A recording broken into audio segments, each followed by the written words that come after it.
Hi guys, welcome back to my channel. To and for are some of the most common prepositions in English. I mean, you can see them everywhere in almost every sentence. That's what makes it so frustrating to get them mixed up. After all, the for and to differences isn't exactly easy to understand. Even people who use English as their primary language sometimes get confused about to versus for.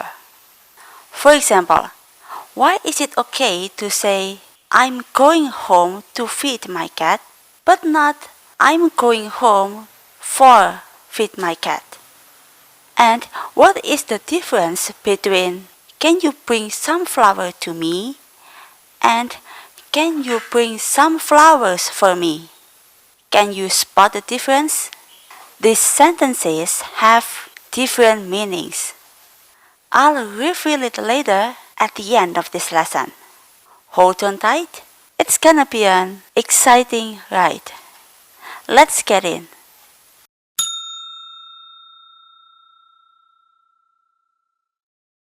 Let's start with to. When do you use to in a sentence? Here are the main uses of the preposition to. When we use to in the context of destination, we are talking about the direction or end point of an action or movement. Imagine you are heading somewhere physically. To is your trusty guide. Let's say you are going to the park. In this sentence, to indicates the direction of a movement. You are going towards to the park. The flight is going to London. Here, to signifies the destination of the journey. The flight is headed in the direction of London. Apart from physical objects, such as people or things, we can also use non-physical things like words to communicate with someone. In this case, the word to specifies the recipient we intend to communicate with. When we say talks to, it implies that there is a form of communication happening involving the exchange of ideas, thoughts, and concerns. Imagine you have an important appointment. You might say, the meeting starts at 8:45. Here, to indicates a specific time and it means that the meeting will begin 15 minutes before 9 o'clock. The event is open from autumn to winter. To is also handy when indicating a range or limit in time. Here, to helps define the time span during which an event occurs. Another case of using the preposition to is to express the link between two entities. I'm married to my best friend. Here, showing an abstract link between two people. The note is pinned to the bulletin board, showing a physical attachment between two things.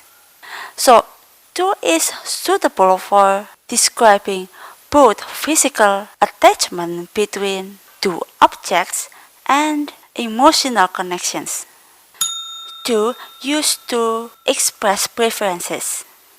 They preferred water to soda.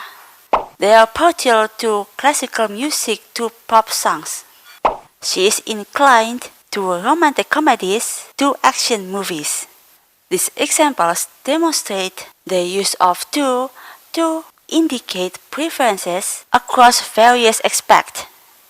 You can also use the preposition to when comparing two things. She finished the race in half the time compared to the other runners. The mountain is taller to the hill. This task is similar to the one we did last week. Here, to helps establish a comparison indicating a degree of difference or similarity. So, when we can use to?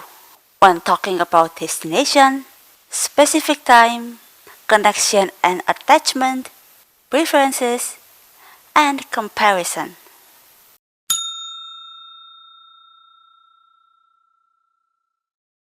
Now it's time to learn about when we use for. For in the period of time used when something has happened for a number of time, like hours, days, weeks, months, and years. She studied for 2 hours. We lived here for 2 years. They have been friends for a decade. In each of these examples, for is used to indicate the duration of the activity, event, or situation. It is also okay to use for in indicating a distance of something. Go straight for a few miles and then turn left. Next is function. This button is for turning on the lights. If you want to speak about specific function of an object, you can use for plus ing. Let's look at other examples. She has a password for accessing the website. This key is for unlocking the door. We need a blender for making smoothies. For as a preposition can be used to indicating agreement or favor towards something. I'll do anything for you. This sentence expresses a strong commitment to make a significant effort to support someone. They contributed money for disaster relief. They contributed money for disaster relief. For in this context signifies the purpose of the monetary contribution, which is disaster relief. Use for as a preposition if you want to exchange or substitute something. He traded his old phone for a new one. She swapped regular milk for almond milk in the recipe. So, when we can use for, when talking about the length of something, the function of something, to support someone or something, and to indicate exchange or substitution.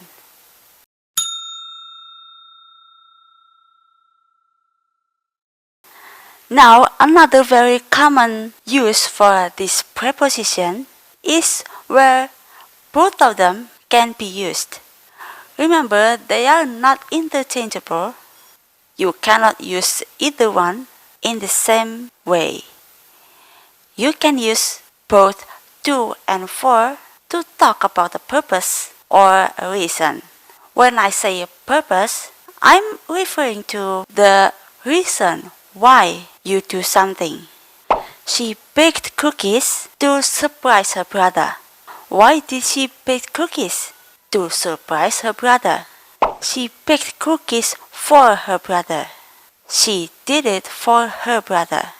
In the first sentence, you can see to followed by a verb 1. And the second sentence, for is followed by a noun. I'm writing a report to update my supervisor. 2 plus verb 1. I am writing a report for my supervisor. 4 plus noun. She studied hard to pass the exam. 2 plus verb 1. She studied hard for the exam. 4 plus noun. So remember, if you have noun, use for. If you have verb, use to. In both sentences here, 2 and 4 indicate who the recipient is. Yesterday, I bought a birthday card for my sister. Yesterday, I bought a birthday card to send to my sister. If you look at the second sentence, it has two in it. Is it okay? To have two uses. It can be a preposition. It can also be an infinitive marker. When to is used as a preposition, it is followed by a noun which acts as its object. To the airport, to the market, to the park. But when to is used as an infinitive marker, it should be followed by a verb. To give, to sell, to send. When highlighting the importance of something, both to and for could be used, but there's a slight difference in meaning and focus. To me indicates personal or sentimental value, something precious to you. For me indicates or focuses on the benefit and effect of something. My grandmother gave me this vase. Although it's not expensive, it's very important to me. This sentence means that a vase given by your grandmother is very special. It is important to you because it reminds you of your grandmother and the memories you have with her. The interview I have next week is important for me. It means that if you do well, you might get a better job. So this is a big opportunity for you and you can make a big difference in your future. Before we go to the mini test, let's bring back our sentences at the beginning of this video. Can you bring some flour to me? Can you bring some flour for me? First sentence suggests a direction or movement toward the speaker. It is like asking someone to bring the flowers in the direction of the speaker's location. Second sentence implies that the flowers are intended for the speaker's benefit or on behalf of the speaker. It doesn't necessarily emphasize the physical direction of the movement. Now it's time for a mini test. I have 10 sentences and you must choose which one is the correct answer. Pause the video to do it. Okay, here are the answers. How is your score? You've done such a good job. Thanks for watching my video. We have explored 2 and 4 that make language come alive. If you enjoyed this lesson, don't forget to hit that like button and subscribe for more insights into the beauty of language. Take care and keep the conversation alive. See you!